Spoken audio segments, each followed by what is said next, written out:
everyone, this is Debbie from Project 39 Mini Album. I was asked to make a baby book for someone, and the criteria was a little different. They wanted wildflowers and greens and grays, and the color palette was just different from what paper collections were being offered this time, and I didn't have anything in my stash to fit that. Instead of pinks, I had melons and mint green instead of like a forest green. So we found this collection from P13 called Forest Tea Party. And obviously you can see the color palette. It's really beautiful. Muted grays and browns and greens and pinks with lots of forest animals, obviously having a tea party. I sort of toned down the tea party idea and went more with the forest animals because they are adorable. They just were adorable. So I made a mini album and I'd like to show it to you. So this is a walkthrough. Now I don't have a tutorial. I do have tutorials on my channel on 7x7 mini albums, but not this one. I'm going to address this first. So this, I have a little piece of acetate in here with a little tab. This is where you could put a photograph of the baby if you don't want the deer. Now I also use some thickers embellishments, words that were, do I have any more? Well, that were in a gray tone, and it helped bring the baby to the baby book. So there was a lot of fussy cutting, but P13 puts images on the back of their, oh, I don't know, cover plate, that you can fussy cut. And they're not too difficult, although I will tell you, fussy cutting a fern is not the easiest thing in the world. But still, there was a lot of images. There was this and then the back of the last page. It's a heavyweight cardstock. I think it's 240 GSM, which don't ask me to tell you what that is in pounds. I would guess somewhere between 90 and 100 pound. I wouldn't be surprised if it was heavier.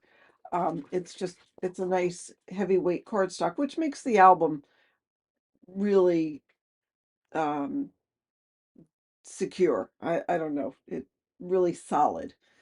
So let me show you the mini album that I made with it, and I'll put a link in the description box on where you can get this paper. I did fussy cut a couple of the animals at the front, and then I fussy cut these, what are those? Delphiniums? Canterbury bells? Those pretty red flowers on front. I fussy cut these mushrooms, which, is there some here? Yeah. Fussy cutting the mushrooms was lots of fun. But, I mean, it was nice.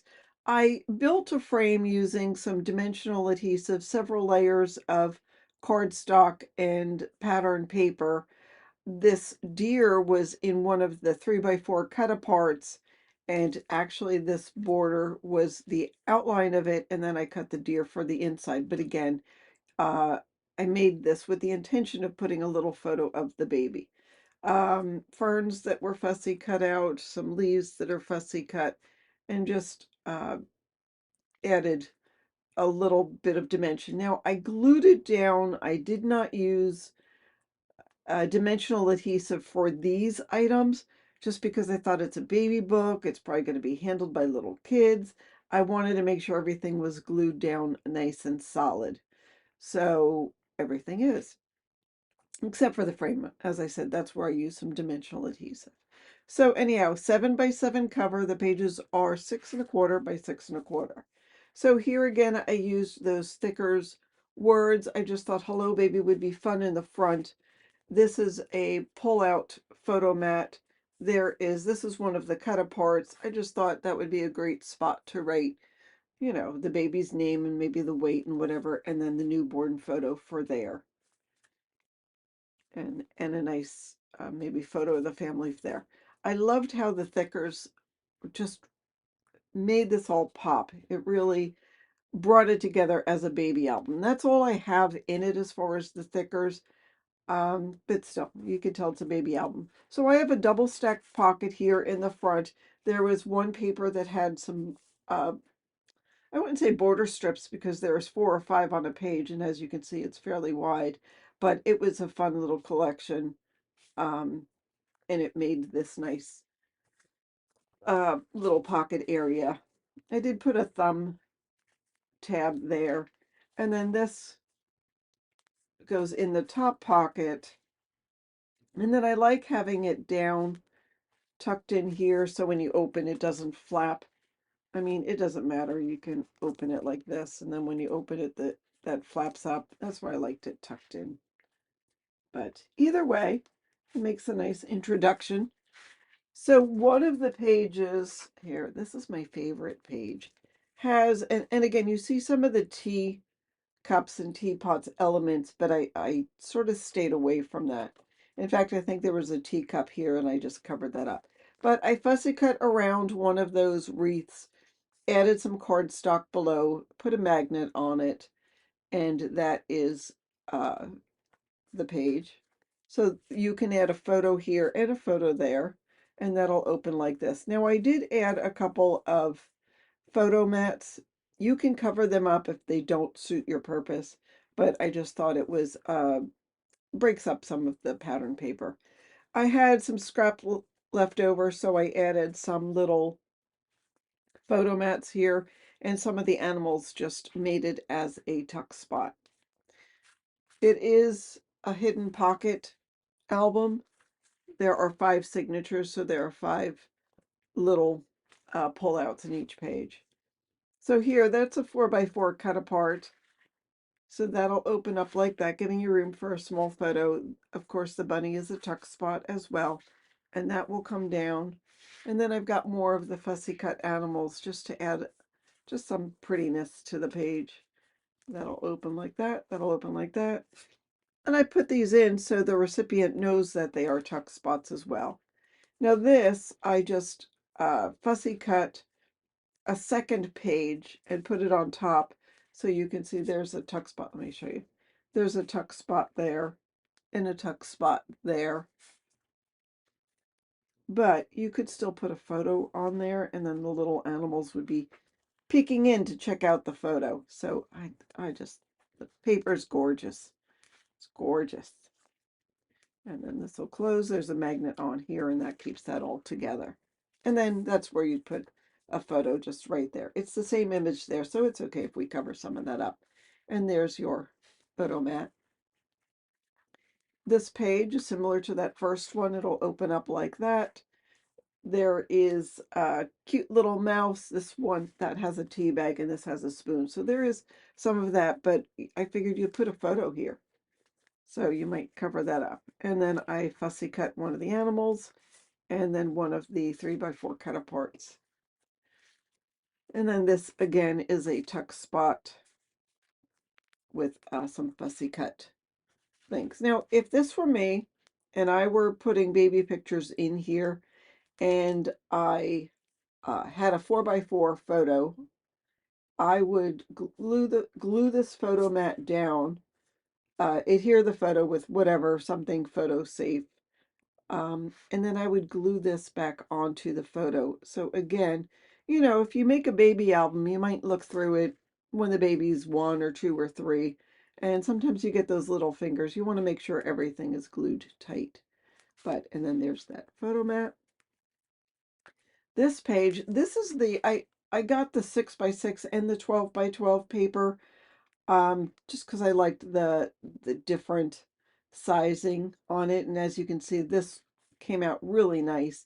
So it's just matching pages. I did not embellish inside. I just kept it blank. This is just some plain not brown, gray cardstock that I just covered the top of that. I just kept this page simple because this was busy enough. But you could add a photo there and it'd be nice to see the border around here. That would be okay. But if you don't want to, then you have room there and room there for a photo. And of course the hidden photo mat tucked in there.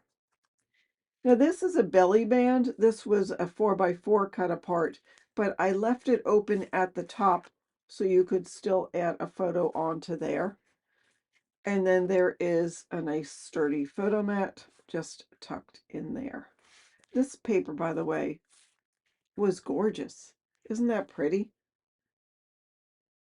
It's just pretty. So again, the yellow was cardstock from my stash. I just wanted to bring out some of the colors because there was a really nice muted yellow. So I have, you can see it here. So I used this yellow. This is a different closure. I used ribbon to keep this closed. I cut some of those flowers and left that as a tuck spot. Now you could, if you have a baby picture, just put it right on top of there. You don't have to use it as a tuck spot, but you can. And if you did, then you just move this, put a photo. I left it back blank on the back because I didn't want it to get too chunky for here. But you could put a photo here and stick it in a pocket somewhere. It doesn't have to stay here. So that'll open like that, and that'll open like that. I did put a white photo mat on top of the yellow just to break up the yellow, but you can put a 4x6 photo right on here and you would be fine. These are open, so you can use that as a tuck spot as well. Put this back here, and then that'll open up like that. And I love the paper so much, I didn't want to cover this, so a photo there would be beautiful. So, and that was just tied here. You know, sometimes I don't want to do magnets on every page, and plus the ribbon added a nice element. There is another photo mat. Yeah. Okay, so more of that gorgeous paper. I added a photo mat here for a square photo. 4x4 would fit on there fine, even a 5x5. Here's that same deer that was on the front cover. So as you see, there's a frame around it, so it was easy to cut and make look adorable. So I didn't use this blue on the page because the book is supposed to be for a girl, but I did leave the blue in here as an accent color. And I left that there so you can see it's a tuck spot. But again, if you put a photo, glue this down when you're all done. You don't have to keep it as a tuck spot. I did not make the double circle closures like I usually do. I used a magnet for it, but put a photo mat in there. So that gives you a lot of room in here to put some of those extra photos where you didn't put in the book, but you want to keep together. To finish off this page, I did cut some of these strips. It just was a nice pattern and sort of broke up some of that white background paper. I added a hedgehog to the back page just because I thought he was adorable. Just some blue on the spine. And then there we are back to the cover. So there we have it. There is a mini album using the P13. Sorry, I've just cut apart this whole page. Forest Tea Party, which I will leave the link in the description box so you can check out this collection. And P13 makes some other fabulous collections. It does come from overseas. They're a European company. So uh, it's not always carried by local scrapbook stores just because the shipping on it, I think, takes a long time for them to get. But I'll leave a link in the description box so you can see where I got the collection. So thank you so much for watching. I hope you enjoyed this walkthrough. Again, I'm sorry, I don't have a tutorial for this. It was made for someone special, so it's not going to go in my Etsy shop. I think I do have one or two more baby albums in there, though. And so that's what I have for you today. Thank you again for watching, and have a fabulous day.